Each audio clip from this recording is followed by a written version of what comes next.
Welcome to 30 Days on the High Street. News and stories from Matthew's House as it seeks to deliver hope through hospitality to the heart of the city. Hi, I'm Tom, the project manager of Matthew's House. Hi, I'm Ellie and I'm the project coordinator. Hi, I'm Robin and I am one of the leaders of the Matthew's House project in the heart of Swansea, delivering hope through the sheer power of hospitality. And this is actually episode 2 of 30 Days on the High Street.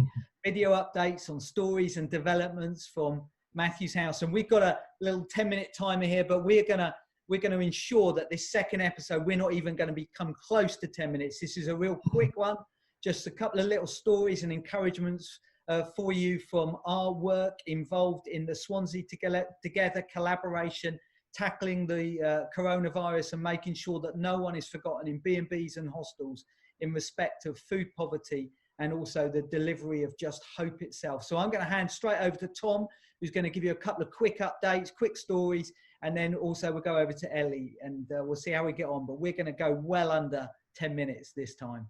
Yes, thank you, Robin. So two quick stories from myself. It's a privilege to be part of and do this stuff. We absolutely love it. And this is a thank you to every, every group and every charity and every community that's part of this, volunteer as well. So we had a message the other day from a friend of a volunteer, and they reached out because they had a friend who they knew was vulnerably housed and was in a B&B, and they'd recently spoke to them, and they reached us and they said, "Oh, is there any way that this person can get food?" And after a few moments of going through our lists and things like that, we worked out that we'd been giving that guy food and he didn't know, and the guy didn't know it. So he was so chuffed, so thankful about that. And it just proves that we are just trying to do our best to make sure no one is forgotten. And another thank you that we had on one of our social media pages from a support worker in one of the hostels. And if it's coming from someone like that and the guests themselves, it really matters. And it says this, I'm just going to read it from my phone. "Thank you for everything you are doing. Many of the individuals that my team is supporting rely on you, and we appreciate your dedication and kindness." And that's to every group and every volunteer out there that's supporting Swansea Together. Brilliant. Thank you, Tom. Ellie, a couple of encouragements, I believe, from you as well, just during this time. Yeah, so Robin mentioned in our first episode that we were sort of, one of the ways that we were giving hope was that we'd asked volunteers to make cakes to go in food parcels. And he referred to one of the little packagings that said on it, "You are not alone." So I found one and I just thought it'd be nice to show you. Let me see if I can get it close. And this is just, imagine you're stuck inside 4 walls all day, hitting, pretty low rock bottom stage in your life, and then you open up a parcel like that. It's definitely going to uplift you and give you a little bit of hope. That was just something I wanted to share. And then also we had a message, which I'm going to read out, on our volunteer WhatsApp group. It's from a volunteer, and it just said this: "Hi, I hope you are safe and well. I noticed that you were doing a lot of volunteering at MAPS." I read this wrong. The volunteer had received this message from a friend. That was it.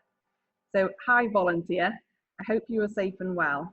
I noticed that you were doing a lot of volunteering at MAPS, preparing meals for the B&Bs. My son is chaotic and currently housed in one of them. I just want to say thank you for all that you were doing for him and so many others. You were a hero. You make a difference, and also to me, as it's giving me peace of mind. Please pass this on to your colleagues too. From the bottom of my heart, thank you."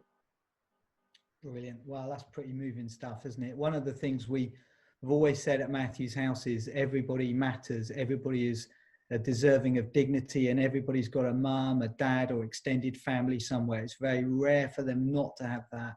And that's just a reminder that in those B&Bs and hostels and sleeping on the streets during this crisis and all other times are people's sons and daughters, or brothers and sisters, or mums and dads. And that's just a powerful reminder of that. And we want to say, again, just a huge thank you to everyone who's interested in the work of Matthew's House, but also more importantly at this time, the work of Swansea Together. We thank you for your support. We hope you've just found that encouraging, and we'll see you next time for another episode of 30 Days on the High Street. And we're just punching the air this time. If you watched episode 1, you'll realise we got interrupted. We got no interruptions this time. We're starting to really nail this. Look at the timer.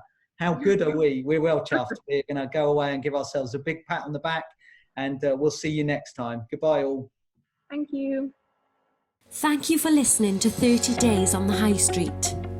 Don't forget to subscribe so you never miss a video. Matthew's House is an initiative of the Hill Church and seeks to provide hope through the sheer power of hospitality to some of the most vulnerable, isolated and disenfranchised people in the heart of the city.